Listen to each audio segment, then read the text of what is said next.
നമസ്കാരം. ബഹുമാന്യരായ എല്ലാ പ്രേക്ഷകർക്കും ശ്രീഭദ്ര ജ്യോതിഷത്തിലേക്ക് സ്വാഗതം. കൊല്ലവർഷം 1200 മീനമാസത്തിലെ ഫലങ്ങളാണ് നമ്മൾ ചർച്ച ചെയ്തുകൊണ്ടിരിക്കുന്നത്. ഓരോ നക്ഷത്രക്കാരുടെയും ഒരു മാസത്തെ താൽക്കാലിക ഫലങ്ങളെക്കുറിച്ചാണ് പറഞ്ഞുകൊണ്ടിരിക്കുന്നത്. ഈ വീഡിയോയിൽ നമുക്ക് തിരുവാതിര, പുണർതം, പൂയം, ആയില്യം ഈ 4 നക്ഷത്രക്കാരുടെ ഫലങ്ങൾ നോക്കാം. ഈ മാസത്തെ 2 പ്രധാന ഗ്രഹമാറ്റങ്ങൾ എന്ന് പറഞ്ഞാൽ നാളെ അല്ലെങ്കിൽ മാർച്ച് 15-ാം തീയതി ശനിയാഴ്ച സൂര്യൻ മീനം രാശിയിലേക്ക് സംക്രമിക്കും. കൃത്യമായിട്ട് പറഞ്ഞാൽ ഇന്ന് രാത്രിയാണ് സൂര്യൻ്റെ സംക്രമം മീനൻ രാശിയിലേക്ക് മാറുന്നത്. എങ്കിലും 1-ാം തീയതിയായിട്ട് കണക്കാക്കുന്നത് നാളെ മുതലാണ്. പിന്നെ മാർച്ച് 29-ന് ശനി മീനൻ രാശിയിലേക്ക് കടക്കും. അപ്പോൾ അതാണ് 2 പ്രധാന ഗ്രഹമാറ്റങ്ങളുള്ളത്. മീനൻ രാശിയിൽ ഇപ്പോൾ ഉച്ചത്തിൽ നിൽക്കുന്ന ശുക്രനും നീചത്തിലുള്ള ബുധനും സർപ്പഗ്രഹമായ രാഹുവും ഉണ്ട്. ചൊവ്വ മിഥുനത്തിലാണ്. വ്യാഴം ഇടവത്തിലൂടെ സഞ്ചരിക്കുന്നു. കേതു കന്നിരാശിയിലൂടെ പിന്നോട്ട് സഞ്ചരിച്ചുകൊണ്ടിരിക്കുന്നു.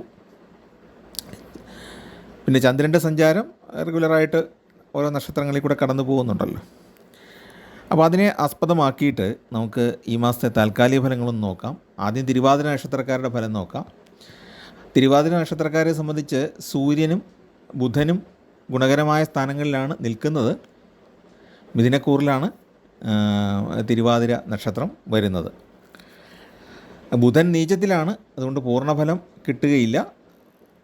എങ്കിലും സ്ഥാനം കൊണ്ടുള്ള ഫലങ്ങൾ കിട്ടുകയും ചെയ്യും. ജോലിയിൽ മെച്ചം ഉണ്ടായേക്കാം.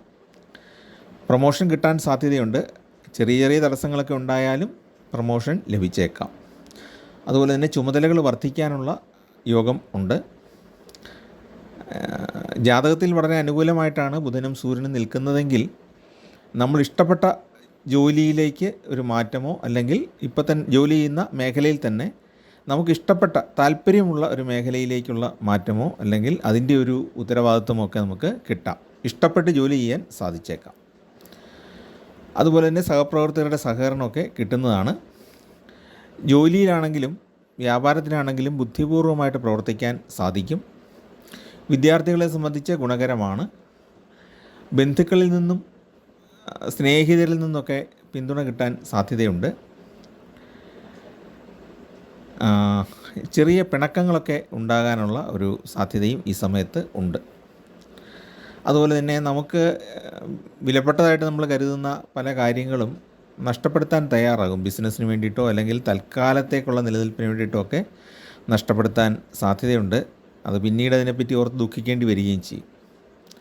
ആത്മീയ കാര്യങ്ങളിലൊക്കെ താല്പര്യമുണ്ടാകും. ആത്മീയ സ്ഥലങ്ങളൊക്കെ സന്ദർശിക്കാൻ സാധ്യതയുണ്ട്. ആത്മീയ സാന്നിധ്യമുള്ള സ്ഥലങ്ങൾ. വിദേശത്ത് പോകാൻ ആഗ്രഹിക്കുന്നവർക്ക് അതിനുള്ള യോഗമുണ്ട്. പിന്നെ 10-ൽ ശനി വരുന്നത് കൊണ്ട് മിഥുനക്കൂറുകാർക്ക് കണ്ടകശനിയാണ് വരുന്നത് മാസാവസാനം ആകുമ്പോഴത്തേക്കും. അതുകൊണ്ട് തന്നെ ഒരല്പം ആലസ്യം, കർമ്മരംഗത്തൊരാലസ്യം ഉണ്ടായേക്കാം. പിന്നെ ചില പ്രത്യേക കാര്യങ്ങളുള്ളത്, രാഹുവും ശനിയുമായിട്ട് യോഗം ചെയ്യുന്നു.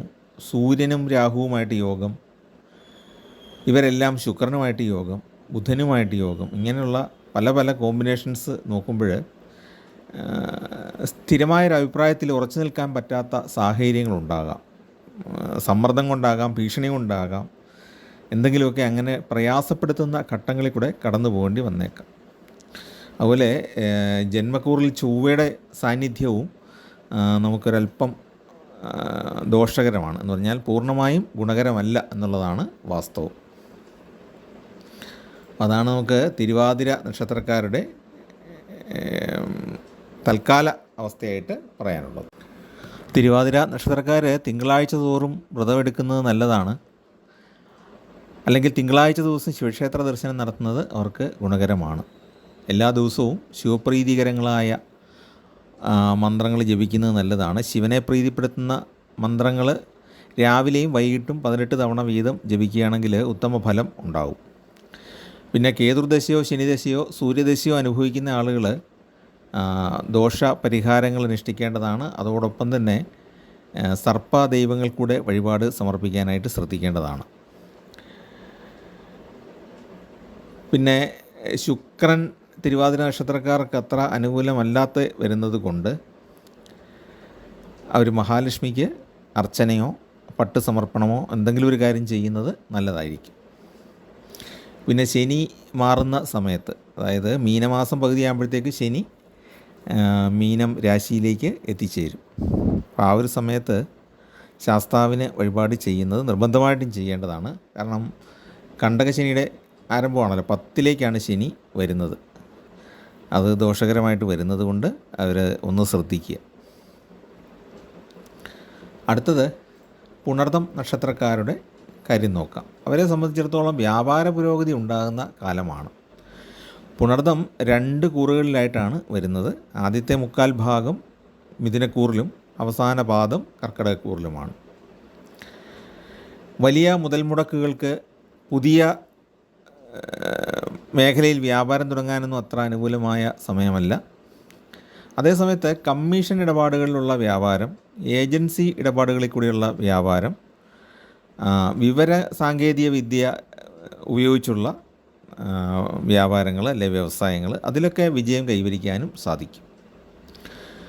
ജോലി തേടുന്ന ആളുകൾക്ക് ജോലി നല്ലത് കിട്ടാനുള്ള യോഗമുണ്ട്.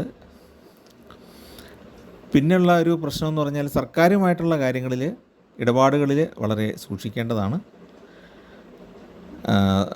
നമ്മൾ ഫീസ് അടയ്ക്കുക, ലൈസൻസ് പുതുക്കുക തുടങ്ങിയ കാര്യങ്ങളിലൊക്കെ ഒന്ന് ശ്രദ്ധിക്കേണ്ടതാണ്. ആരോഗ്യപരമായ കാര്യങ്ങളിൽ നന്നായിട്ട് ശ്രദ്ധിക്കണം. അത് ഇടയ്ക്കിടയ്ക്ക് മുടങ്ങാനുള്ള സാധ്യതയുണ്ട്. നമ്മൾ വ്യായാമമോ നടപ്പോ അല്ലെങ്കിൽ ജിമ്മിൽ പോകുന്നതോ ഓട്ടമോ ഒക്കെ നമ്മൾ പ്രാക്ടീസ് ചെയ്യുന്നുണ്ടെങ്കിൽ, അല്ലെങ്കിൽ നമ്മൾ ദിവസവും ഒരു എക്സർസൈസായിട്ട് ചെയ്യുന്നുണ്ടെങ്കിൽ അത് മുടങ്ങാനുള്ള സാധ്യതയുണ്ട്. അതുകൊണ്ട് അതിലൊരു ശ്രദ്ധ എടുക്കണം. കുടുംബത്തിൽ മംഗളകർമ്മങ്ങൾ നടക്കാനുള്ള സാധ്യതയുണ്ട്. മക്കളുടെയോ കൊച്ചുമക്കളുടെയൊക്കെ വിവാഹം നിശ്ചയിക്കപ്പെടുകയോ അല്ലെങ്കിൽ നടക്കുകയോ ചെയ്യാം. സാമ്പത്തിക കാര്യങ്ങളിൽ പെട്ടെന്ന് ഒരു തകർച്ചയല്ല, ഒരു തടസ്സം ഉണ്ടാകാൻ സാധ്യതയുണ്ട്. ഉദ്ദേശിച്ച സ്ഥലത്തു നിന്ന് പൈസ കിട്ടാതിരിക്കുക, അങ്ങനെയൊരു തടസ്സത്തിന് സാധ്യതയുണ്ട്. പിന്നെ പൊതുപ്രവർത്തന രംഗത്തുള്ളവർ ഒരല്പം മിതത്വം പാലിക്കുന്ന ഒരു കാലമാണിത്. എന്ന് പറഞ്ഞാൽ അവർക്ക് അത്ര ഊർജിതമായിട്ട് പ്രവർത്തിക്കാനുള്ള ഉത്സാഹം ഉണ്ടാവുകയില്ല. മറ്റുള്ളവരെ സഹായിക്കുന്നതിലും ആത്മീയ കാര്യങ്ങൾ നിർവഹിക്കുന്നതിലും ആത്മീയ പ്രാധാന്യമുള്ള സ്ഥലങ്ങൾ സന്ദർശിക്കുന്നതിലുമൊക്കെ പുണർതം നക്ഷത്രക്കാർക്ക് കൂടുതൽ ശ്രദ്ധയുണ്ടാകുന്നതാണ്. വീട്ടിലെ പ്രായമായവരുടെ ആരോഗ്യം പ്രത്യേകമായിട്ട് ശ്രദ്ധിക്കേണ്ടതാണ്. ഇനി നമ്മൾ പുണർതം നക്ഷത്രക്കാർ ചെയ്യേണ്ട വഴിപാടുകൾ വിഷ്ണു പ്രീതികരങ്ങളായ കർമ്മങ്ങളാണ് പ്രധാനമായിട്ടും ചെയ്യേണ്ടത്.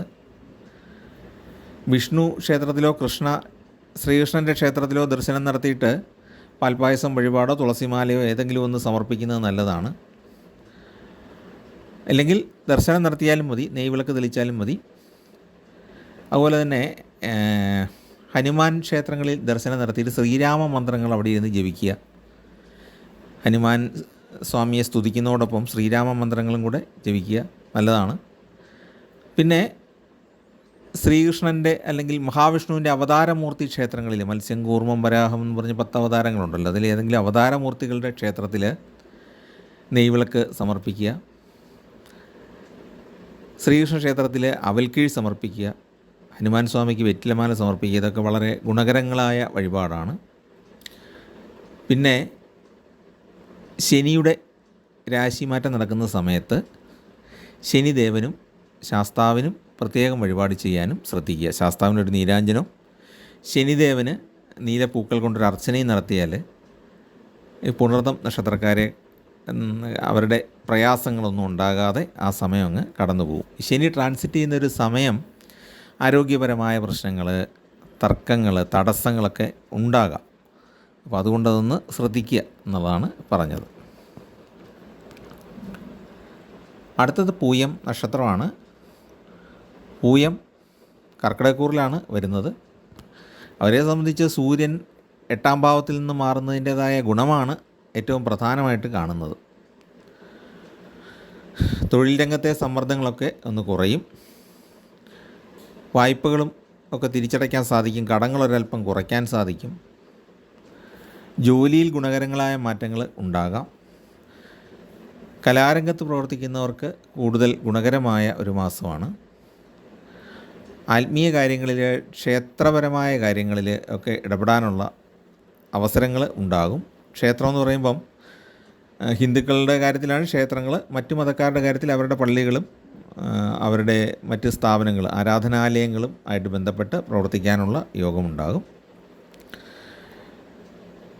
കുടുംബസ്വത്ത് വിൽക്കാൻ ശ്രമിച്ചാലും അത് അത്ര എളുപ്പത്തിൽ സാധിക്കണമെന്നില്ല, തടസ്സങ്ങൾ ഉണ്ടാകാം. വീട് പണി പൂർത്തിയാക്കാനായിട്ട് അല്പം ബുദ്ധിമുട്ടും. വീടിൻ്റെ ജീർണോദ്ധാരണമൊക്കെ നടത്തി ഒതുക്കാനാണ് സാധ്യത കൂടുതൽ. അല്ലെങ്കിൽ അല്പം കൂടെ കാത്തിരിക്കേണ്ടി വരും. പുതിയ വീട് വെക്കുന്നവർക്ക് അത് മുന്നോട്ട് കൊണ്ടുപോകാൻ സാധിക്കും, പക്ഷേ പൂർത്തിയാക്കി പാല് കാച്ചാൻ ഈ മാസം സാധിക്കണമെന്നില്ല. ഗവേഷണ രംഗത്ത്, ഉന്നത വിദ്യാഭ്യാസ രംഗത്തൊക്കെ പ്രവർത്തിക്കുന്നവർക്ക് സാമാന്യം ഗുണകരമാണ്. കരാർ പണികളിൽ ഏർപ്പെട്ടിരിക്കുന്നവർക്കും ഈ മാസം ഗുണകരമാണ്. മാസത്തിൻ്റെ പകുതിയോടുകൂടി അഷ്ടമശനി മാറുന്നുണ്ട്. അത് ഒരാശ്വാസകരമായ കാര്യമാണ്. എങ്കിലും മീനൻ രാശിയിലേക്ക് സംക്രമിക്കുന്ന ആ ശനിയുടെ ഗുണഫലം കിട്ടാൻ വേണ്ടി ശാസ്താവിനും നവഗ്രഹ ക്ഷേത്രത്തിൽ ശനിദേവനും വഴിപാട് ചെയ്യുന്നത് കൂടുതൽ ഗുണകരമായിരിക്കും. പിതാവിൻ്റെ ആരോഗ്യസ്ഥിതിയിലെ ഗുണകരമായ മാറ്റങ്ങൾ ഉണ്ടാകുന്നതാണ്, പ്രത്യേകിച്ച് മാസത്തിൻ്റെ പകുതിക്ക് ശേഷം. പിന്നെ സാമ്പത്തിക സ്ഥിതി സാമാന്യം ഗുണകരമായിട്ട് വരുന്നതുമാണ് ഈ അഷ്ടമശനി മാറുന്നത് കൊണ്ട്. ഇനി അവർ ചെയ്യേണ്ട വഴിപാടുകൾ നോക്കുമ്പം, പൂയം നക്ഷത്രക്കാർ അവരുടെ ജന്മനാളിലും അനുജന്മ നക്ഷത്രങ്ങളിലും, അതായത് പൂയം, അനിഴം, ഉത്രട്ടാതി, ഈ 3 നക്ഷത്രങ്ങളിലും ക്ഷേത്ര ദർശനം നടത്തുന്നത് നല്ലതാണ്. നവഗ്രഹ ക്ഷേത്രങ്ങളിൽ ദർശനം നടത്തുന്നത് പ്രത്യേകിച്ചും നല്ലതാണ്. ശനിപ്രീതികരങ്ങളായ കർമ്മങ്ങൾ ചെയ്യണം. പിന്നെ കേതൂർ ദശ, ചൊവ്വ ദശ, ആദിത്യ ദശ, ഇതിലേതെങ്കിലും ഒന്നാണെങ്കിൽ നിങ്ങൾ കൂടുതലായിട്ട് വഴിപാടുകളിൽ ശ്രദ്ധിക്കേണ്ടതാണ്.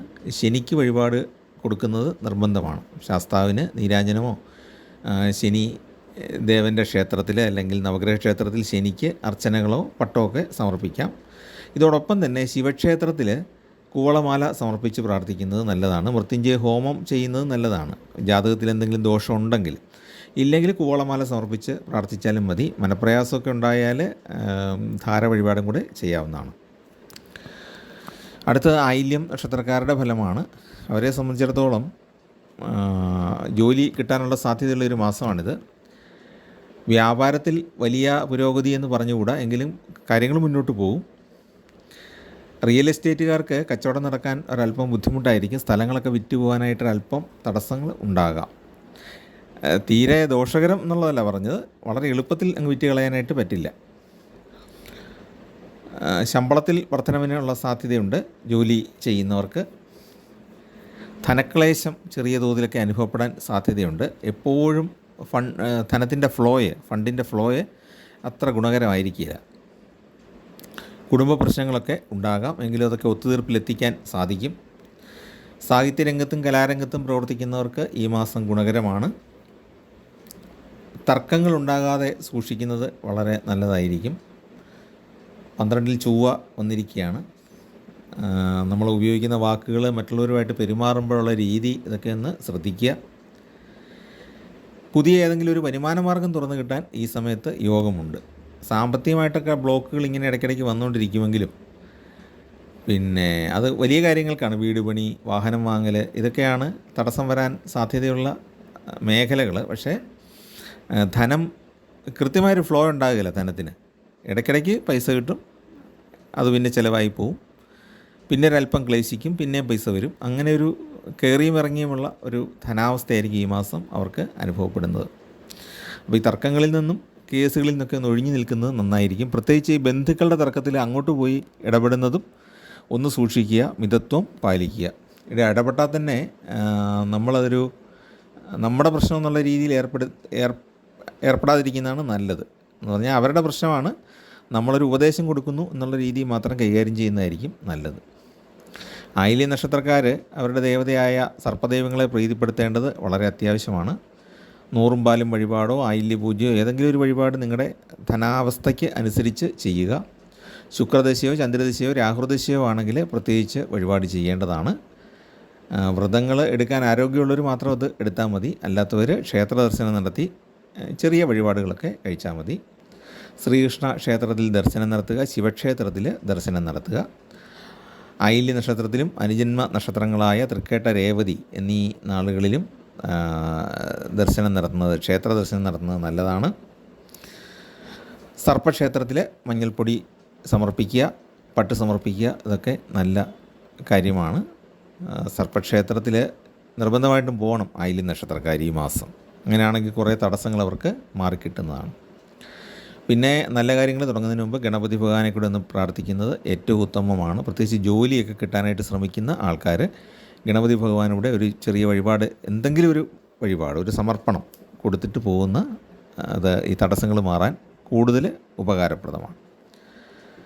അപ്പോൾ ഇതാണ് തിരുവാതിര, പൂണർതം, പൂയ, ആയില്യം ഈ 4 നക്ഷത്രക്കാരുടെ സാമാന്യ ഫലങ്ങളായിട്ട്, അതായത് മീനമാസത്തെ താൽക്കാലിക ഫലങ്ങളായിട്ട് പറയാനുള്ളത്. ചാനൽ ഇഷ്ടപ്പെട്ടെങ്കിൽ ഒന്ന് സബ്സ്ക്രൈബ് ചെയ്യുക.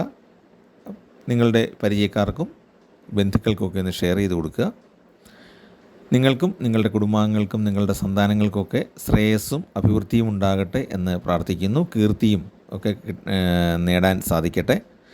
നിങ്ങളുടെ കുഞ്ഞുങ്ങൾക്കും നല്ല സന്തോഷവും ദൈവാനുഗ്രഹവും ഉണ്ടാകട്ടെ എന്ന് പ്രാർത്ഥിക്കുന്നു. നമസ്കാരം.